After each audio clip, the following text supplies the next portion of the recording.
চাৰিটা ফাঁকিয়ে গাই দিম যেহেতুকে সময় তাকৰ মই গীতিকাৰ অনুৰোধ ৰাখি গাব ওলাইছোঁ কিন্তু যেহেতুকে এইটো গীত মই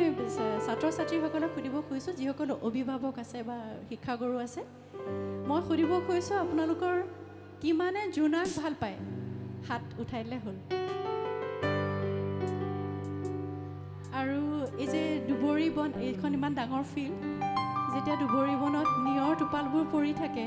তেতিয়া খালী ভৰিয়ে কিমানে গছকি ভাল পায় বহুতে ভাল পায় বতাহজাক যেতিয়া একেবাৰে মুখত লাগে চুলিত লাগে চকুমুদি অনুভৱ কৰি কোনে ভাল পায়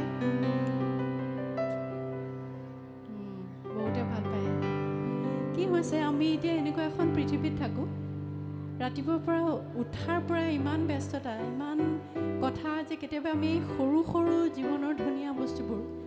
যে জীৱনটো সুন্দৰ কৰি ৰাখে মৰম লগা কৰি ৰাখে সেইবোৰে পাহৰি যাওঁ আৰু এতিয়া মই সকলোকে এটা সৰু অনুৰোধ জনাম আপোনালোক সকলোৱে চকু মুদি এবাৰ কাৰোবাৰ মানে ভাবিলেই হ'ল যিখন মুখ আপোনালোকৰ প্ৰথম চকু মুদোতে আহে সেইগৰাকী মানুহক আপোনাৰ আটাইতকৈ প্ৰিয় বা প্ৰাণৰ মানুহ বুলি ভাবোঁ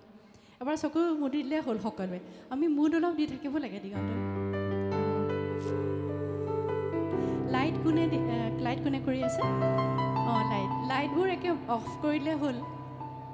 অকণমান আমি ধৰি লওঁ আমাৰ ষ্টেজৰ লাইটো নালাগে ষ্টেজৰ লাইটো অফ কৰি দিয়ক অলপ সময় চকু মুদি সকলোৱে অনুভৱ কৰিলে হ'ল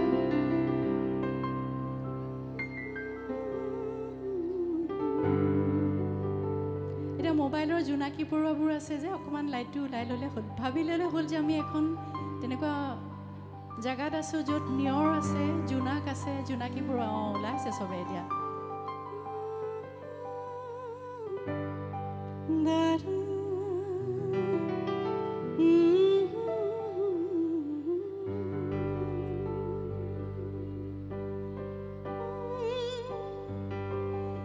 এইটো গীত লিখিছিলে গৌতম শৰ্মাৰ মোৰ ককাইদেউৰ পুত্ৰ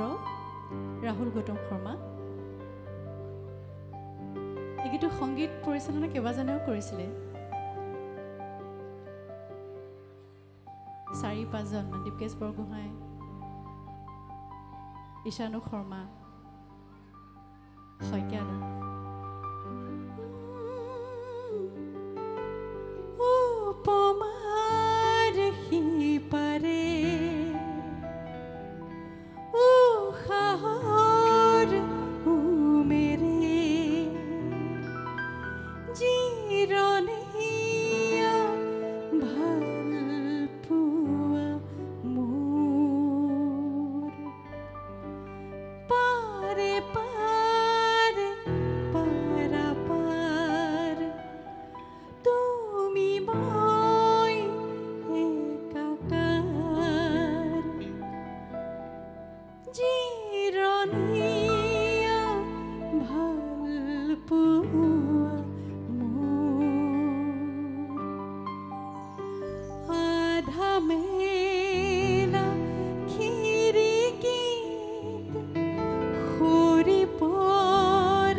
অশেষ ধন্যবাদ এই অকণ সময় মৰম লগা সময় আপোনালোকে দিলে সেইকাৰণে ধন্যবাদ গীতিকা আজি ইমানেই পিছত কেতিয়াবা পুৰা গীতটো গাম এতিয়া আৰু এটি গীতৰ অনুৰোধ আছে মই সেইটো গাই অকণমান বিহু গাই মোৰ অনুষ্ঠান সামৰিম